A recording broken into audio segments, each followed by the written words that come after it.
हे दोस्तों, मैं चिराग एक और वीडियो के साथ। तो आज हम देख रहे हैं ऑडिटिंग का सेकंड वीडियो, जिसमें हम कवर कर रहे हैं स्टेचुटरी ऑडिट और उनसे रिलेटेड प्रोविजंस का पार्ट। प्रोविजंस आपको पता ही है, कंपनी एक्ट 2013 के सेक्शन अप्लाई होते हैं। तो यहाँ पे जो सेक्शन अप्लाई होंगे वो होंगे 139 से लेके 148। ठीक है। इसके अलावा एक और सेक्शन देखेंगे 138, जो कि इंटरनल ऑडिट से रिलेटेड होगा। दोनों अलग अलग है, याद रखना, स्टेचुटरी ऑडिट अलग है और इंटरनल ऑडिट अलग है। तो यहाँ पे हम इसको दो वीडियो में कवर करेंगे।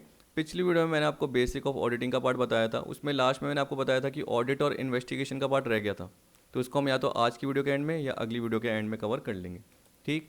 अब देखिए, जब मैंने वहाँ पे आपको बेसिक ऑफ ऑडिटिंग बताया, उसमें ऑडिट की मीनिंग ये बताई, तो वो फाइनेंशियल ऑडिट के सेंस में ही थी। क्योंकि आपको बताया फाइनेंशियल ऑडिट का मतलब क्या है, फाइनेंशियल स्टेटमेंट की ऑडिट जो कि एक इंडिपेंडेंट ऑडिटर कर रहा है। तो इसलिए जब भी हम स्टेचुटरी ऑडिट की बात करते हैं तो वह जनरली फाइनेंशियल ऑडिट ही कहलाती है, जिसे आप इंडिपेंडेंट फाइनेंशियल ऑडिट भी बोल सकते हैं। बुक्स ऑफ अकाउंट, जैसे मैंने आपको बोला, statement of PNL, balance sheet, statement of change in equity, cash flow statement, notes account, generally उसको क्या कर रहा है, ऑडिटर एग्जामिन कर रहा है। उसको जो भी सपोर्टिव डॉक्यूमेंट दिए गए, उसको जो भी वाउचर, जो भी इन्फॉर्मेशन दी गई, उसके बेसिस पे क्या कर रहा है, उसको वो वेरीफाई कर रहा है, जिससे फाइनेंशियल स्टेटमेंट यानी स्टेटमेंट ऑफ पीएनएल और बैलेंस शीट है, उसकी वैलिडिटी देखी जा सके, उसकी रिलायबिलिटी देखी जा सके।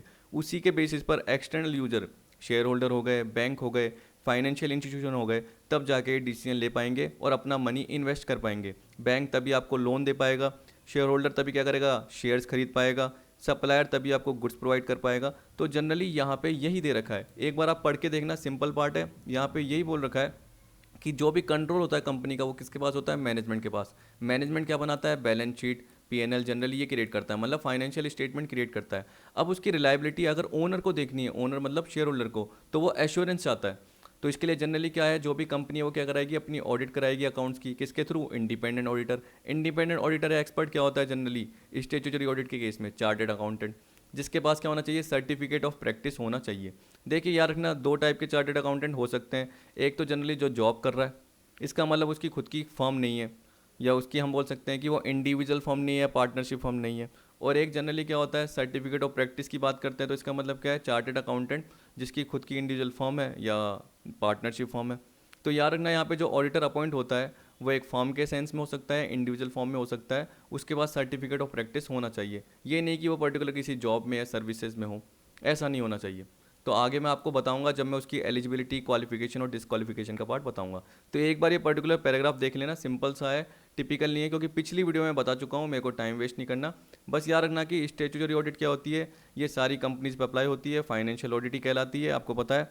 सारी कंपनीज में जब अप्लाई होगी तो इस पर सेक्शन क्या अप्लाई होंगे, 139 से लेके 148 अप्लाई होंगे, जो कि हम सारे देख रहे हैं। तो यहाँ पे देखिए क्या बोल रहा है, section 139 to 148 under chapter 10 of the Companies Act 2013 contains provisions regarding statutory audit and auditor। तो देखिए वही सेक्शन दे रखे हैं, ऑडिट और ऑडिटर से रिलेटेड, एक एक करके कवर कर रहे हैं। देखिए याद रखना इंपॉर्टेंट है, आपने पिछले पास्ट ईयर के एमसीक्यूज देखे होंगे, 2-3 अटेम्प्ट के, तो इसमें जनरल इनके क्वेश्चन आ रहे हैं, तो इनके आ भी सकते हैं। याद रखना, जैसे एक बार एलिजिबिलिटी का आया था, मैं आपको बता दूंगा कौन सा आया था, वो शायद मैं आपको आज की वीडियो में कवर भी करवा दूंगा। अब देखिए यहाँ पे बोल रहा है appointment of auditor, section 139 rule 345। एक और चीज़ रखना कि मैंने भी बोला कि कंपनी एक्ट 2013 लग रहा है, तो कब से लगेगा, 1 अप्रैल 14 से आपको पता है एप्लीकेबल हुआ कंपनीज पे। तो याद रखना कि इसके साथ साथ कंपनीज रूल्स भी आए, कंपनीज रूल्स 2014, ठीक है, वो भी कंपनीज पे अप्लाई हुए।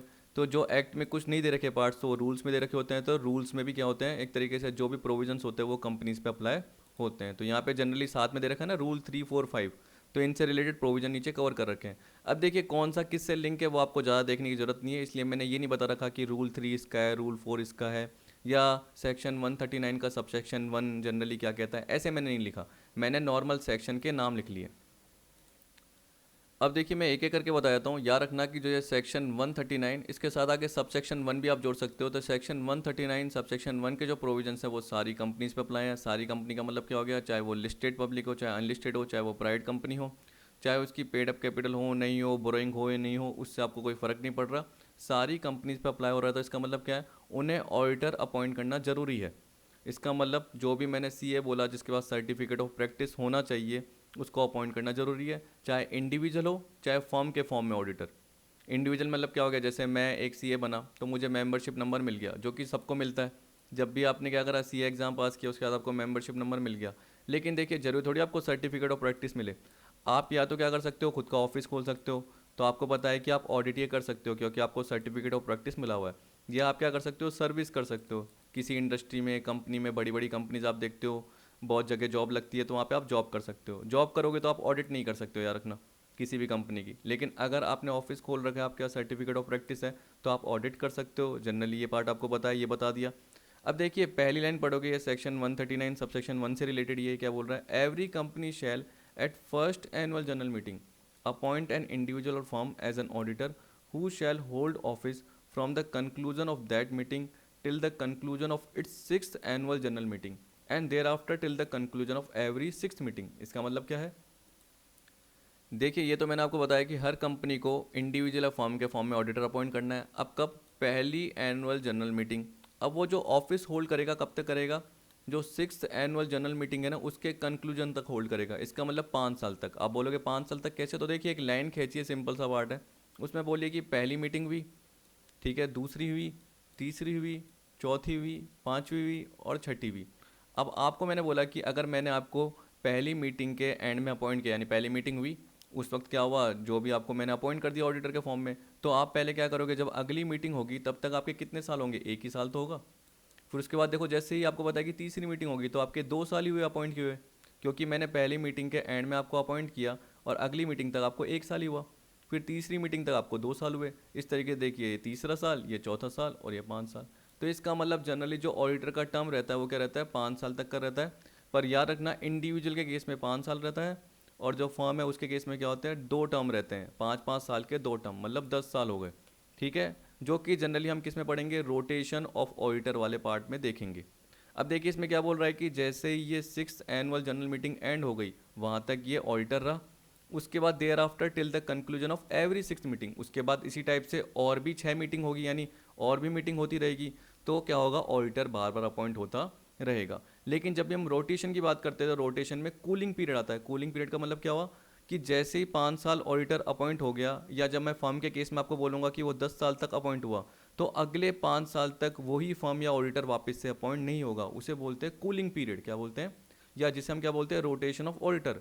अब वो किन कंपनीज के केस में रोटेशन अप्लाई होता है तो वो मैं आपको भी बता दूंगा। मैंने आपको हल्के से पॉइंट बता दिए। तो अभी आपको सिंपल क्या रखना है कि पहली जनरल मीटिंग के कंक्लूजन से लेकर सिक्स एनुअल जनरल मीटिंग के कंक्लूजन तक ऑडिटर क्या करेगा, अपने ऑफिस को होल्ड करेगा। जनरली क्या हो गए, 5 साल। ठीक है। अब अगर आपकी कंपनीज में ऑडिट कमेटी कॉन्स्टिट्यूट करना एप्लीकेबल है, यानी अनिवार्य है, कंपलसरी है, तो उस केस में क्या होगा, जब भी ऑडिटर की क्वालिफिकेशन का पार्ट देखा जाएगा, उसके एक्सपीरियंस को देखा जाएगा, उसको अपॉइंट करने की बात आएगी, तो उस केस में ऑडिट कमेटी सबसे पहले रिकमेंडेशन देगी। देखिए अलग ना, एक तो ऑडिट कमेटी है, फिर बोर्ड है जो कि कंपनी का मैनेजमेंट हो गया एक तरीके से, बोर्ड ऑफ डायरेक्टर। फिर आपको पता है कि मेंबर्स मतलब शेयर होल्डर है, जो कि जनरल मीटिंग में आते हैं। एनुअल जनरल मीटिंग में क्या करते हैं, अपना रेजोल्यूशन पास करवाते हैं एक तरीके से, ऑर्डिनरी या जो भी स्पेशल रेजोल्यूशन होता है। तो देखिए जो ये ऑडिट कमेटी है, अगर वो अपॉइंट कर दी गई तो पहले ये रिकमेंड करेगी कि ऑडिटर में क्या क्वालिफिकेशन, क्या एक्सपीरियंस होना चाहिए, इंडिविजुअल या फर्म के फॉर्म में, कि इंडिविजुअल ऑडिटर आ रहा है या फर्म के फॉर्म में जो भी ऑडिटर आ रहा है। अगर ऑडिट कमेटी नहीं होती है तो जनरली क्या करता है, बोर्ड रिकमेंड करता है। फिर एक तरीके से वो अप्रूवल कहाँ पे लेते हैं, जनरल मीटिंग में अप्रूवल लेते हैं, रेजोल्यूशन पास करते हैं, ये आपको पता है। तो अगर ऑडिटिंग कमेटी है तो पहले वो रिकमेंड करेगी, और इसका डिटेल पार्ट भी है, लेकिन मैं नहीं बता रहा इतना क्योंकि इतना ये इंपॉर्टेंट नहीं है। ठीक है। तो ये बोला, if audit committee is constituted then such committee otherwise board shall take into consideration the qualification and experience of the individual or the firm proposed to be considered for appointment as auditor। मैंने बताया। अब देखिए यहाँ पे क्या बोल रहा है, सच कमेटी यानी ये कमेटी, अदरवाइज बोर्ड, इसका मतलब अगर कमेटी नहीं है तो बोर्ड। ठीक है। और अगर कमेटी ने रिकमेंड भी किया और बोर्ड को लगा कि नहीं ये सही नहीं बोल रहा, तो बोर्ड वापस से इनको भेज देगा कि इसको रेक्टिफाई करो, जो भी आपने रिकमेंडेशन दी है उसको सही करो। अगर कमेटी बोलती है नहीं मेरी यही रिकमेंडेशन लगेगी, तो बोर्ड की मर्जी है, फिर बोर्ड अपनी रिकमेंडेशन देगा और उसके बेसिस पे क्या बोलेगा, अपॉइंटमेंट करने की करेगा। कहने का मतलब वही जनरल मीटिंग में रेजोल्यूशन पास करवाएगा। ठीक। अब यहाँ पे बोल रहा है, at every annual general meeting company shall place the matter relating to such appointment for ratification by members through ordinary resolution. देखिए याद रखना कि अगर पहली जनरल मीटिंग, मैंने बोला कि आपकी कंपनी नई इनकॉर्पोरेट हुई, पहली जनरल मीटिंग हुई, उसमें जनरली क्या हो गया, ऑडिटर अपॉइंट हो गया। अब अगली जनरल मीटिंग होगी दूसरी, उसमें यही ऑडिटर को अगर अपॉइंट करना है तो हल्की सी सहमति चाहिए होती है, तो उस केस में क्या हो गया, रेटिफिकेशन बोलते हैं उसको। यानी कहने का मतलब सारे मेंबर मान रहे हैं कि हाँ यही ऑडिटर अपॉइंट होगा, पर रेटिफिकेशन तो चाहिए, तो एक ऑर्डिनरी रेजुलेशन हो जाएगा। ऑर्डिनरी का मतलब क्या हो गया कि 50% से ज़्यादा जो है पर्सन वो इसके फेवर में, ऑर्डर के फेवर में, कि इसी ऑडिटर को वापस से अपॉइंट करना है। फिर तीसरी मीटिंग होगी, तीसरी मीटिंग में भी इसको रेटिफाई कर दिया।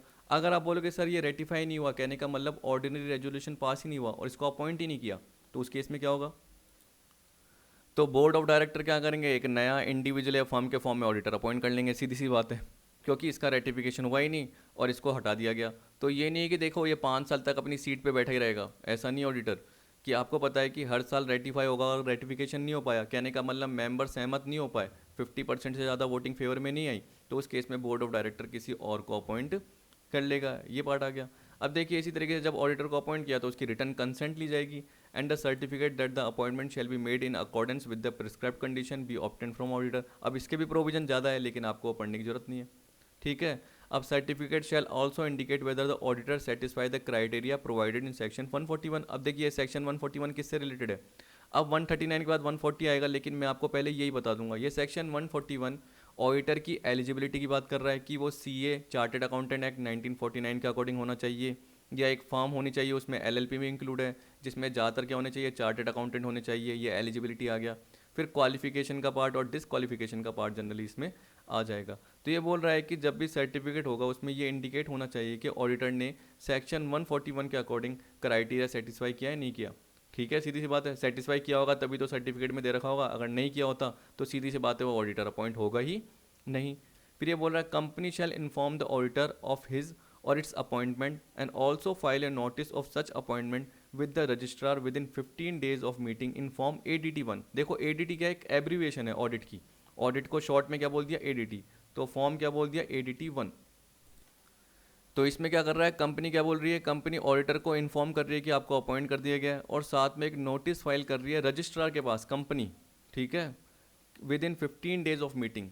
जो भी जनरली एनुअल जनरल मीटिंग हुई जिसमें ऑडिटर को अपॉइंट किया गया उसके 15 दिन के अंदर एक फॉर्म भर रही है जो कि रजिस्ट्रार को दे रही है कंपनी। ये आ गया। अब देखिए मैं आपको कुछ और पॉइंट भी हल्का से बता देता हूँ कि ऑडिट कमेटी जनरली किन के लिए अप्लाई होता है। आपको मैंने बोला ना, तो लिस्टेड कंपनीज के लिए तो ऑडिट कमेटी कंपलसरी होती है बनाना, याद रखना। लेकिन इसके अलावा जो अनलिस्टेड पब्लिक कंपनीज है उसमें कौन कौन सी आती है वो बता देता हूँ। देखिए इसके अलावा यानी लिस्टेड कंपनी के अलावा बाकी सारी जो भी पब्लिक कंपनी जो अनलिस्टेड है उसमें क्या होगी, वो अनलिस्टेड पब्लिक कंपनी जिसकी पेड अप कैपिटल 10 करोड़ या उससे ज़्यादा हो, उसको भी ऑडिट कमेटी बनाना जरूरी है। ऑडिट कमेटी जनरली क्या हो गया इसमें है ना, हम बोल सकते हैं कि 3 डायरेक्टर तो होते ही होते हैं, उससे ज़्यादा भी हो सकते हैं लेकिन मिनिमम कितने होंगे, 3 डायरेक्टर तो होंगे ही होंगे, जिसमें इंडिपेंडेंट डायरेक्टर्स की मेजोरिटी रहेगी, इंडिपेंडेंट डायरेक्टर्स भी होंगे याद रखना। तो एक ऑडिट कमेटी बनेगी जिसके बेसिस पे उसकी ऑडिटर की क्वालिफिकेशन ये सब कुछ रिकमेंड करेंगे और कौन सा ऑडिटर अपॉइंट करना है नहीं करना वो जनरली ऑडिट कमेटी रिकमेंड करेगी। उसके बाद बोर्ड देखेगा एक तरीके से उनकी रिकमेंडेशन, ये मैंने आपको बताया। तो देखिए मैंने क्या बोला कि लिस्टेड कंपनी तो रहेगी, पर उसके अलावा जो अनलिस्टेड पब्लिक कंपनी उसमें क्या होगी, जिनकी पेड अप कैपिटल 10 करोड़ या उससे ज़्यादा हो, और ऐसी पब्लिक कंपनी जिनकी हम बोल सकते हैं टर्नओवर यानी सेल जो भी है वो 100 करोड़ या उससे ज़्यादा हो, ठीक है। और तीसरा जो आता है वो ऐसी अनलिस्टेड पब्लिक कंपनी जिनकी जो टोटल मिला के outstanding loan, borrowing, debenture, deposit जो भी है वो 50 करोड़ या उससे ज़्यादा हो जाए, यानी उन्होंने जो लोन ले रखा है, डिबेंचर्स इशू कर रखे हैं, पब्लिक डिपॉजिट इशू कर रखे हैं, वो टोटल मिला के 50 करोड़ या इससे ज़्यादा हो। देखिए अगर आपको और ज़्यादा समझ में नहीं आता कि मैंने क्या बोला तो आप क्या कीजिए, गूगल पे सर्च कीजिए ऑडिट कमेटी, आपको पता चल जाएगा। नॉर्मल पार्ट जो मैंने बोला है वही का वही है, ठीक है। फिर देखिए मैंने आपको एजीएम बोला, तो आपने बोला सर एजीएम कब होती है। देखिए जब भी क्या है कोई नई कंपनी इनकॉर्पोरेट होती है, तो जैसे मैंने बोला कि उसका फाइनेंशियल स्टेटमेंट बना 1 अप्रैल, मान के चलो कि 1 अप्रैल 19 से 31 मार्च 20, कोई नई कंपनी बीच में इनकॉर्पोरेट हुई तो उसका जो फाइनेंशियल ईयर एंड कब होगा, 31 मार्च 20 को।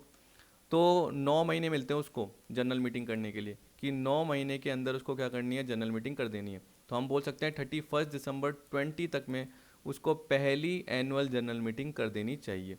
अब आप बोलोगे सर अब तो वो पुरानी हो गई अगले साल से, यानी 1 अप्रैल 20 से 31 मार्च 21 ये हुआ। अब इससे रिलेटेड वो कब करेगी मीटिंग, तो हम क्या बोलेंगे, उसके बाद उसको 6 महीने का टाइम दिया जाता है। तो जब एक तरीके से हम बोलते हैं कि नई कंपनी है, इनकॉर्पोरेट हुई है, तो जनरली जब भी नई कंपनी इनकॉर्पोरेट हुई है तो उसको 9 महीने दिए जाते हैं फाइनेंशियल ईयर के एंड से, रिपोर्टिंग पीरियड के एंड से। और वैसे जब क्या हो गई, वो पुरानी हो गई, तो उस केस में क्या होगा, उसको 6 महीने दिए जाएंगे। अब आप खुद देख लेना, याद रखना कि पहली जनरल मीटिंग और उसके बाद वाली जनरल मीटिंग है उसके बीच में जो गैप होना चाहिए वो 15 महीने से ज़्यादा का नहीं होना चाहिए। ये भी याद रख लेना, जो गैप होना चाहिए वो 15 महीने से ज़्यादा का नहीं होना चाहिए। आप खुद देख लेना चाहे एक बार कि अगर 6 महीने के अंदर कोई वो क्या कर रही है, जनरल मीटिंग कर रही है, उसके बाद अगले साल भी कर रही है, तो कभी भी गैप देखना 15 महीने से ज़्यादा का नहीं होगा। हो गया तो वो एक तरीके से वैलिड नहीं कहलाएगी मीटिंग। ठीक, मैंने आपको ये बता दिया, कुछ कुछ पॉइंट थे। अब रोटेशन ऑफ ऑडिटर की बात कर रहा है, तो रोटेशन से पहले मैं आपको सेक्शन 141 बता रहा हूँ जिसमें एलिजिबिलिटी का पार्ट आ रहा है, क्योंकि थोड़ा आप ये तो पता कर लीजिए कि ऑडिटर जनरली क्या होते हैं।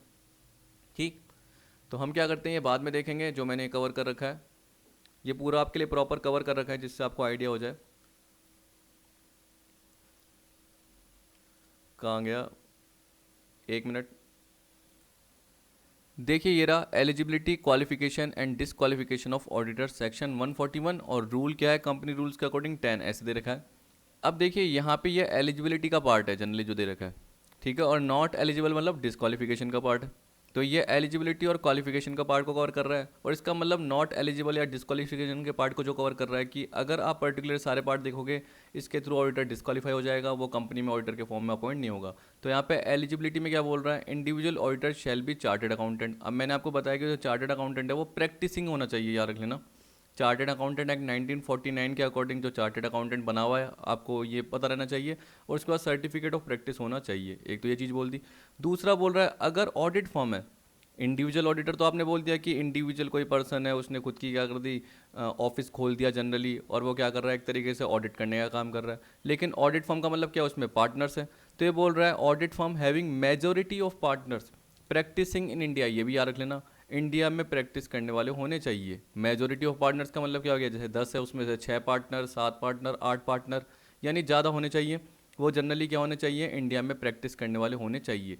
मे be appointed as an auditor of the company. तो कभी कभी एग्जाम में ये आ जाएगा कि ऑल पार्टनर्स, तो जरूरी नहीं कि ऑल पार्टनर्स, आप मेजोरिटी ऑफ पार्टनर्स का पार्ट भी बोल सकते हो। ठीक है, ये नहीं कि सारे के सारे पार्टनर ही एक तरीके से क्या हो, सीए हो, जरूरी नहीं ऐसा हो। यहाँ पे प्रैक्टिसिंग इन इंडिया का मतलब क्या हो गया कि वो सीए है और साथ में प्रैक्टिस कर रहे हैं, मतलब ऑफिस है। तो आपको पता है कि ऑडिट फर्म की बात कर रहा है तो मेजोरिटी ऑफ पार्टनर की बात कर रहा है। इस तरीके से बोल रहा है in case of limited liability partnership is appointed as an auditor of a company, only the partners who are chartered accountants shall be authorise to act and sign on the behalf of the firm. देखिए इसमें भी generally practising in India, यहाँ पे भी chartered accountant की बात कर रहा है, और यहाँ पे भी जनरली ऐसे पॉइंट में क्या दे रखा है कि chartered accountant shall be authorise to act and sign on the behalf of the firm. तो इसका मतलब यहाँ पे भी क्या बोल रहा है, चार्टर्ड अकाउंटेंट ही होने चाहिए जब भी हम एलएलपी की बात करें। तो जैसे हम बोल रहे हैं एक्स वाई जेड एसोसिएट्स, वो जनरली किसी कंपनी वाई लिमिटेड की क्या कर रहा है, जैसे एक्स वाई जेड एसोसिएट्स है, वो ए लिमिटेड की क्या कर रहा है, ऑडिट कर रहा है। तो हम किसकी बात कर रहे हैं, एक फॉर्म की बात कर रहे हैं जिसमें ज़्यादातर जो सारे पार्टनर्स हैं, या मेजोरिटी ऑफ पार्टनर्स भी बोल सकते हैं, वो क्या कर रहे हैं, सीए हैं। और हम बोल सकते हैं कि इस फॉर्म में क्या कर रहे हैं, वो एक तरीके से पार्टनर के फॉर्म में। और इस फर्म के पास एक तरीके से क्या है, सर्टिफिकेट ऑफ प्रैक्टिस है, मतलब जितने भी चार्टर्ड अकाउंटेंट हैं उनके पास सर्टिफिकेट ऑफ प्रैक्टिस है। वैसे एलएलपी की बात कर दी तो उसमें भी क्या बोल दिया, चार्टर्ड अकाउंटेंट ही क्या करेंगे, एक्ट करेंगे और साइन करेंगे फर्म के बिहाफ पे। ठीक है, only the partners who are chartered accountant ऐसे बोल दिया। अब देखिए बोला persons not eligible for appointing as an auditor. मैं कुछ एग्जाम्पल भी नीचे दिए हैं कि इससे रिलेटेड कुछ कवर हो जाए कि डिस्क्वालिफिकेशन के केस में कौन कौन से आते हैं। तो ये बोल रहा है कि कौन कौन से ऑडिटर डिस्क्वालीफाइड है, तो यहाँ पे बोल दिया body corporate other than LLP, क्योंकि एलएलपी में जो पार्टनर्स है वो तो एक तरीके से ऑथोराइज्ड है, ठीक है, वो तो एलिजिबल है। तो यहाँ पे हम बोल सकते हैं कि जो कंपनी है वो ऑडिटर के फॉर्म में अपॉइंट नहीं हो सकती। तो इंडिविजुअल ऑडिटर हो सकता है या फर्म हो सकती है, लेकिन बॉडी कॉर्पोरेट मतलब कंपनी नहीं हो सकती। इसी तरीके से बोल रखा है कि कंपनी का एक ऑफिसर या एम्प्लॉय वो भी ऑडिटर के फॉर्म में अपॉइंट नहीं हो सकता। देखिए जैसे मान के चलिए कि एक्स वाई जेड लिमिटेड है, ठीक है, उसके अंदर एक है ना डायरेक्टर है ए, तो ए को आप अपॉइंट नहीं कर सकते हो डायरेक्टर को, या मान के चलो बी नाम का एम्प्लॉय है उसको आप अपॉइंट नहीं कर सकते हो ऑडिटर के फॉर्म में, क्योंकि देखिए एक तो वो बायसनेस कर सकता है, आपको पता है हम इंडिपेंडेंट ऑडिटर की बात कर रहे हैं जो कि एक तरीके से इन्फ्लुएंस नहीं हो सके, ये नहीं कि अकाउंटिंग को मैनिपुलेट किया जा सके, अकाउंट्स को, बुक्स ऑफ अकाउंट को। तो उस केस में हमें इंडिपेंडेंट ऑडिटर की ज़रूरत है, जबकि ये तो क्या हो सकते हैं एक तरीके से फर्म के अंदर के ही एम्प्लॉय हैं, ऑफिसर है, यानी कंपनी के अंदर, फर्म के अंदर नहीं, कंपनी के अंदर के ही ऑफिसर एम्प्लॉय है, तो ये तो मैनिपुलेट कर सकते हैं। इसलिए यहाँ पे बोल दिया कि ये डिस्क्वालिफिकेशन का पार्ट है कि ये कंपनी का ऑफिसर एम्प्लॉय नहीं होना चाहिए।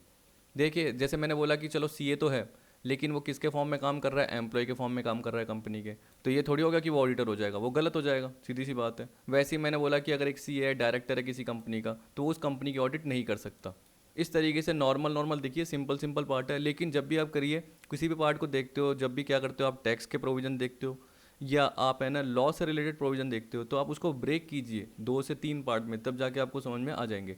जैसे देखिए ये बोल रहा है person who is a partner or in employment of an officer और एम्प्लॉय ऑफ द कंपनी। अब जब आप एक बार पढ़ोगे, 2 बार पढ़ोगे, 4 बार पढ़ोगे, कन्फ्यूज हो जाओगे। लेकिन अगर आप इसको ब्रेक करके पढ़ोगे, ऐसे देखिए, person who is a partner of an officer और एम्प्लॉय ऑफ द कंपनी। मैंने क्या बोला, पर्सन जो कि पार्टनर है ऑफिसर और एम्प्लॉय ऑफ कंपनी का। जैसे मैंने अभी आपको बताया कि XYZ लिमिटेड है, ठीक है, उसका एक क्या था, ए डायरेक्टर था, ठीक है। तो ए के साथ एक पर्सन जो कि पार्टनर है, मान के चलो बी, तो वो बी भी अपॉइंट नहीं हो सकता ऑडिटर के फॉर्म में, क्योंकि ए उस XYZ लिमिटेड का क्या है, एक ऑफिसर है, एक डायरेक्टर है, और ए किसके साथ पार्टनरशिप में है, बी के साथ पार्टनरशिप में है। तो बी उस XYZ लिमिटेड का ऑडिटर नहीं हो सकता, क्योंकि एक तरीके से देखो इनडायरेक्टली क्या है, इन्फ्लुएंस हो सकते हैं। तो यहाँ पे हम बोल सकते हैं इंडिपेंडेंट पार्ट रहेगा ही नहीं। उसी तरीके से बोल दिया person who is a partner, अब छोड़ दो। अब बोलिए person who is in employment of an officer और एम्प्लॉय ऑफ द कंपनी। अब ये बोलिए कि देखिए XYZ लिमिटेड है, उसका जो ऑफिसर या एम्प्लॉय ए क्या है, एक डायरेक्टर है या एम्प्लॉय है, और ए के अंडर में बी काम कर रहा है, पार्टनर नहीं है, ए के अंडर में क्या कर रहा है, बी काम कर रहा है, ठीक है। तो तब भी जाके क्या हो सकता है, XYZ लिमिटेड के अकाउंट्स को इन्फ्लुएंस कर सकता है कौन, ए इनडायरेक्टली बी के थ्रू इन्फ्लुएंस कर सकता है। इस केस में क्या होगा, बी अभी भी ऑडिटर नहीं कहलाएगा, वो डिस्क्वालीफाई कहलाएगा। ऐसे ऐसे आपको एग्जाम्पल बस हल्के हल्के समझने हैं। और नीचे मैंने देखिए कुछ एग्जाम्पल कवर कर रखे हैं, ये रहे, ये मिस्टर अभिनव दे रखा है, मिस एकता दे रखी है, मिस्टर शेखर दे रखा है। इस तरीके से आपको समझ में आ जाएंगे, नॉर्मल नॉर्मल पार्ट है। अब देखिए यहाँ पे क्या बोल रहा है, ए पर्सन हु और हिज पार्टनर और रिलेटिव। पर्सन वो खुद, उसका पार्टनर या उसका रिलेटिव, और रिलेटिव में क्या क्या होते हैं वो अभी आपको नीचे पता चल जाएंगे। तो बोल रहा है होल्डिंग एनी सिक्योरिटी और इंटरेस्ट इन कंपनी और इट्स सब्सिडरी और इट्स होल्डिंग और subsidiary of such holding company और एसोसिएट कंपनी, ये बोल दिया। देखिए यहाँ पे ये भी बोल रखा है बट रिलेटिव, लेकिन अभी नहीं पढ़ रहा। अभी आप यहाँ तक देखेंगे तो जनरली क्या बोल रहा है कि XYZ लिमिटेड कोई कंपनी है मान के चलो, उसमें आपने क्या कर रखी है, कोई सिक्योरिटी या कोई पर्टिकुलर इंटरेस्ट, कुछ भी जैसे बोल सकते हैं वोटिंग राइट्स का पार्ट हो गया, वो आपने क्या कर रखा है, होल्ड करके बैठा हुआ है। तो उस केस में क्या हो सकते हैं, आप इन्फ्लुएंस कर सकते हो, तो आप ऑडिटर नहीं बनोगे। उसी तरीके से आप कोई पार्टनर है वो होल्ड करके बैठा है, आपका कोई रिलेटिव है वो होल्ड करके बैठा है, ये बोल दिया। अब देखिए किस कंपनी में, जैसे मैंने बोल दिया XYZ लिमिटेड, तो उसकी सब्सिडरी भी हो सकती है। मान के चलो कि XYZ लिमिटेड की सब्सिडरी है कोई ABC लिमिटेड, ये है। तो ये थोड़ी कि आप ABC लिमिटेड में भी जनरली क्या करोगे, कह रहा ना, ए पर्सन हु और इस partner relative holding any security interest in company और इट्स सब्सिडरी, तो या तो XYZ लिमिटेड में या उसकी सब्सिडरी में। और इट्स होल्डिंग, तो यहाँ पे हम बोल सकते हैं कि ABC लिमिटेड में अगर आप क्या कर रहे हो, ऑडिटर अपॉइंट होना चाहते हो, तो उस केस में ये नहीं कि आप XYZ लिमिटेड यानी होल्डिंग कंपनी में अपने शेयर होल्ड करके बैठे हो, तो ना होल्डिंग कंपनी में ना सब्सिडरी कंपनी में आपके शेयर होने चाहिए, जनरली ये बोल दिया। लेकिन जो रिलेटिव है, मे होल्ड सिक्योरिटी और interest of face value not exceeding ₹1000 और सच सम एस में बी प्रिस्क्राइब्ड। अब देखिए क्या बोल दिया, लेकिन रिलेटिव क्या कर सकता है, 1000 की फेस वैल्यू वाले शेयर, 1000 रुपये की फेस वैल्यू वाले शेयर या इंटरेस्ट को क्या कर सकता है, होल्ड कर सकता है। और सच सम, अब देखिए सच सम क्या है, मैं बता देता हूँ, 1,00,000 रुपीज़। वैसे यहाँ दे नहीं रखा, लेकिन मैं बता देता हूँ कितने रुपीज़ हैं, 1,00,000 रुपीज़ है। तो 1,00,000 रुपीज़ तक रिलेटिव होल्ड कर सकता है और वो ऑडिटर कहला सकता है। एक एग्जाम्पल के थ्रू आपको कवर करा दूंगा, आपको पता चल जाएगा। या क्या करते हैं, एक बार इसको है ना एग्जाम्पल के थ्रू देख ही लेते हैं, जिससे क्या होगा आपको कन्फ्यूजन ना हो। तो मैं उससे रिलेटेड एग्जाम्पल एक बार देख लेता हूँ, कौन सा है, ये रहा। देखिए ये बोल रहा है मिस्टर लिटिल, ये 4th नंबर का है, मैं बाद में वापस नहीं करवाऊंगा, ठीक है। Mister little is a chartered accountant in practice, अच्छी बात है। His father is holding shares in Prakash limited, अब देखिए रिलेटिव के फॉर्म में आ गया, his father is holding shares in Prakash limited, the face value of share is ₹15,000, how the market value of same is ₹1,25,000। अब मैंने क्या बोल दिया, और सच सम एज में बी प्रिस्क्राइब्ड। तो अगर रिलेटिव ने पर्टिकुलर जहाँ पे चार्टेड अकाउंटेंट प्रैक्टिस में है, तो चार्टेड अकाउंटेंट ऑडिटर के फॉर्म में अपॉइंट हो सकता है, लेकिन उसके फादर ने, रिलेटिव ने क्या कर रखे हैं, 1000 की फेस वैल्यू या उससे ज़्यादा, हम ऐसे बोल सकते हैं, या 1,00,000 तक बोल रहे हैं। देखो 1000 की फेस वैल्यू का शेयर की बात कर रहा है, या टोटल मिला के 1,00,000 रुपये की फेस वैल्यू बात कर रहा है, कह रहा है और सच सम में भी प्रिस्क्राइब का मतलब है 1,00,000 रुपये तक। अगर 1,00,000 रुपये तक की फेस वैल्यू के शेयर होल्ड कर रखे हैं, तो ये लिटिल चार्टेड अकाउंटेंट बन सकता है। अगर 1,00,000 रुपये से ज़्यादा की फेस वैल्यू होती, तब जाके वो नहीं बनता। देखिए मार्केट वैल्यू से कोई फर्क नहीं पड़ता, उसको देखने की जरूरत नहीं है। State whether mister little is disqualified to be appointed as auditor in Prakash limited. बताइए क्या वो प्रकाश लिमिटेड में ऑडिटर बन सकता है, नहीं बन सकता? तो मैं क्या बोलूँगा, हाँ बन सकता है। क्योंकि मैंने आपको ये बताया कि जो रिलेटिव है, जो भी सिक्योरिटी में होल्ड करके बैठा है, वो कितना करके बैठा है, 1 लाख तक की फेस वैल्यू तक का होल्ड कर सकता है। तो यहाँ पे कितना करके बैठा है, 15,000 रुपये तक का होल्ड करके बैठा है। तो उस केस में लिटिल क्या है, डिस्क्वालीफाइड नहीं होगा और एक तरीके से वो कंपनी का ऑडिटर बन सकता है। किसका? प्रकाश लिमिटेड का। तो यहाँ पे बोल रहा है एज पर section 141 subsection 3 mister little is not disqualified since holding of securities up to face value of ₹1 lakh does not result in disqualification. ठीक है, मार्केट वैल्यू ऑफ सिक्योरिटी को कोई जरूरत ही नहीं है देखने की, ये बोल रहा है इमेटेरियल है। तो आप याद रखना वो सच सम में भी प्रिस्क्राइब 1 लाख है, मैंने लिखा नहीं वहाँ पे, लेकिन जनरली मैं आपको बता देता हूँ। ठीक, इसी तरीके से बोल रहा है indebted in excess of ₹5 lakh to company और इट्स सब्सिडरी और इट्स होल्डिंग और subsidiary of such holding company और एसोसिएट कंपनी। अब देखिए यहाँ पे भी बोल रखा है कि पर्सन या उसका पार्टनर या रिलेटिव 5 लाख रुपए कह रहा है ना, इन एक्सेस ऑफ ₹5 लाख, यानी 5 लाख रुपए से ज़्यादा का लोन लेके बैठा है कंपनी से, उसकी सब्सिडरी से, उसकी होल्डिंग कंपनी से, मतलब कोई सब्सिडरी कंपनी है तो उसकी होल्डिंग कंपनी से, अगर कोई नॉर्मल कंपनी है तो उसकी एसोसिएट कंपनी भी हो सकती है। वो सारा पार्ट इसमें बोल दिया। अब देखिए जैसे मेरी एक फर्म है चिराग एसोसिएट्स, सीए से रिलेटेड फर्म है, तो मुझे पता है कि एक ए लिमिटेड है जो मेरी क्या है एक तरीके से जानकार है, जिसकी मैं क्या कर सकता हूँ, ऑडिट कर सकता हूँ। लेकिन चिराग एसोसिएट्स की जब भी मैं बात कर रहा हूँ तो उसमें क्या एक पार्टनर है रवि नाम से, उसने क्या कर रखा है, 5 लाख रुपए से ज़्यादा का लोन ले रखा है, 6 लाख का लोन ले रखा है। तो उस केस में क्या हो गया कि वो पर्टिकुलर जो मेरी फर्म है चिराग एसोसिएट्स, वो ऑडिटर के फॉर्म में अपॉइंट नहीं हो पाएगी, क्योंकि यहाँ पे ये बोल रहा है indebted in excess of ₹5 lakh to company. तो कंपनी से क्या कर रखा है, अगर आपने 6 लाख रुपए का, 7 लाख रुपए का, यानी 5 लाख से ज़्यादा का लोन ले रखा है, तो ना पार्टनर, न पर्टिकुलर वो पर्सन, न उसका रिलेटिव ऑडिटर बन सकता है। तो इसका मतलब क्या है, वो फॉर्म भी नहीं बन सकती, सीधी सी बात है, क्योंकि फॉर्म में ही आ गए ना पार्टनर। बस ये बात है। तो एग्जाम्पल कैसे भी कवर कीजिए आपको समझ में आने चाहिए। वैसे यहाँ पे बोल दिया गिवन एनी गारंटी और provide security in excess of 1 lakh to company और इट्स सब्सिडरी और इट्स होल्डिंग और subsidiary of such holding company और एसोसिएट कंपनी। अब देखिए इसमें जनरली यही बोल रहे हैं ना कि जिस कंपनी में वो अपॉइंट होना चाहता है ऑडिटर के फॉर्म में, उस कंपनी को उसने क्या दी हुई है, गारंटी दी हुई है किसी दूसरी पार्टी की, बोल सकते हैं। यहाँ पे आपको बताया कि कंपनी ने किसी को लोन दिया होगा, जैसे मैं बोल सकता हूँ कि ABC लिमिटेड थी, उसने किसी, ये मान के चलो कि एक पर्सन है वाई नाम से, उसको क्या कर रखा है, लोन दे रखा है।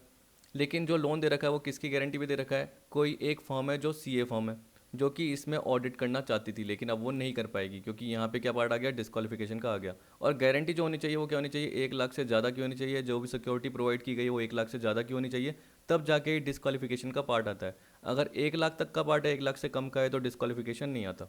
ठीक है, तो अगर मैं कोई पार्टनरशिप फर्म हूँ, अगर मैं कोई सीए फर्म हूँ, कहीं पे मैं कंपनी में ऑडिट करना चाहती हूँ, तो उस कंपनी से रिलेटेड मैंने कोई गारंटी नहीं दी हुई होनी चाहिए, जो कि 1 लाख से ज़्यादा नहीं होनी चाहिए। अगर 1 लाख से कम की मैंने गारंटी दी हुई है तो मैं ऑडिट कर सकती हूँ उस कंपनी में, ये बोल रहा है, यानी वो फर्म ऑडिट कर सकती है। ठीक है, अगर 1 लाख से कम है, 1 लाख से ज़्यादा है, 1 लाख या 1 लाख से कम है, अगर 1 लाख से ज़्यादा है तो नहीं कर सकते। इस तरीके से आपको बस सोचना है। अब यहाँ पे क्या बोल दिया, ए पर्सन और firm who has business relationship of such prescribe nature with the company और इट्स सब्सिडरी और इट्स होल्डिंग और subsidiary of such holding company और एसोसिएटेड कंपनी। देखिए इसमें जनरली ये बोल रहा है कि मान लो कि एक पर्सन या फर्म जिसकी बात कर रहे हैं कि जो इंडिविजुअल ऑडिटर के फॉर्म में, या हम बोल सकते हैं कि पार्टनरशिप फॉर्म के फॉर्म में क्या करेगा, ऑडिट करेगा सामने वाली कंपनी की। तो जिस कंपनी की वो ऑडिट करने जा रहा है, उनके बीच में जो बिजनेस रिलेशनशिप होने चाहिए वो नॉर्मल बिजनेस रिलेशनशिप हो सकते हैं, वो चल जाएंगे, लेकिन ये नहीं कि एक दूसरे को बेनिफिट पहुंचा रहे हैं। बेनिफिट इन द सेंस, देखिए मार्केट प्राइस कितनी है किसी पर्टिकुलर गुड्स की, 2000 रुपीज़ पर यूनिट, लेकिन वो ये फ़ायदा पहुंचाने के लिए क्या हो रहा है कि 1000 रुपीज़ पर यूनिट पे बेचे जा रहे हैं, खरीदे जा रहे हैं, परचेज या सेल किए जा रहे हैं एक दूसरे पार्टी द्वारा। तो यहाँ पे हम बोल सकते हैं कि वो आर्म लेंथ प्राइस पे नहीं है।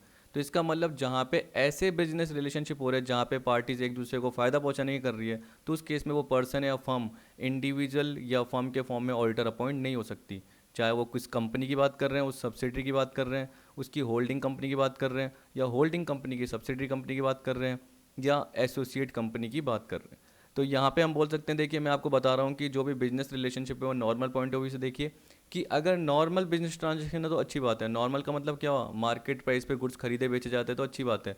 लेकिन जानबूझ के अगर फ़ायदा पहुँचाने के लिए किए जा रहे हैं तो वो बिजनेस रिलेशनशिप वाले पार्ट में आ जाएंगे, कि एक तरीके से वो एक दूसरे को बेनिफिट पहुँचा रहे हैं। उस केस में क्या है, वो फर्म या पर्सन ऑडिटर अपॉइंट नहीं हो सकता। तो यहाँ पे देखिए रूल 10 अप्लाई होता है। मैं इसकी एक बार पढ़ के आपको बता देता हूँ क्या बोल रहा है।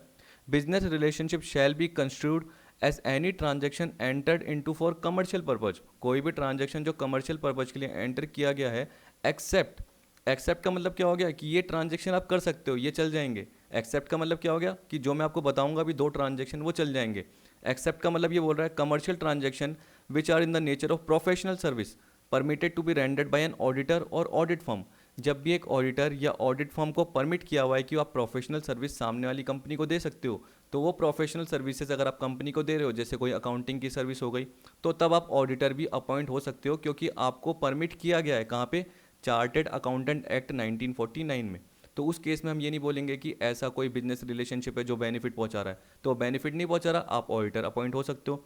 वैसे ही दूसरा बोल रहा है कि बिजनेस के ऑर्डिनरी कोर्स में, मतलब नॉर्मल कोर्स में गुड्स को खरीदने बेचने का काम या एक दूसरे को सर्विस देने का काम किया जा रहा है, जिसमें कोई बेनिफिट नहीं उठाया जा रहा, तो तब हम क्या बोल सकते हैं, ऑडिटर ऑडिट के फॉर्म ऑडिट कर सकता है कंपनी की, लेकिन जहाँ पे बेनिफिट उठाया जा रहा है वहाँ पे वो ऑडिट नहीं कर सकता। ठीक है। तो यहाँ पे बिजनेस रिलेशनशिप का मतलब ये है कि जहाँ पे फ़ायदा उठाया जा रहा है, उनको छोड़ के जो मैंने अभी आपको 2 पॉइंट बताए उसमें जनरली ऑडिट कर सकते हैं। ठीक है। अब ये बोल रहा है person whose relative is a director or is in the employment of the company as a director or key managerial person. देखिए अब इसमें भी सिंपल सोचना है, पहले खुद को देखिए कि मैं एक चिराग ए पर्सन, ठीक है, जहाँ पे मैं किसी कंपनी में ऑडिट करने जाना चाहता हूँ, लेकिन क्यों नहीं कर पा रहा, क्योंकि वहाँ पे मेरा रिलेटिव डायरेक्टर है, सीधी सी बात है।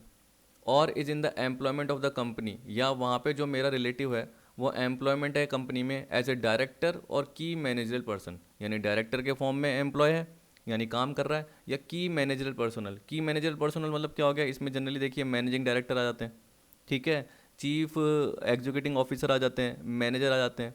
और ये बोल रहा है कि अगर जनरली ये एब्सेंट रहते तो होल टाइम डायरेक्टर आपने सुना होगा ना, जैसे मैनेजिंग डायरेक्टर अगर ये नहीं होते या चीफ एग्जीक्यूटिव ऑफिसर नहीं होते या मैनेजर नहीं होते, तो उस केस में क्या होता है, होल टाइम डायरेक्टर, ये भी आ गया। कंपनी सेक्रेटरी आ गए, चीफ फाइनेंशियल ऑफिसर, तो आपको कैसे याद रखना है, CEO CFO, managing director manager, ऐसे याद रख लेना।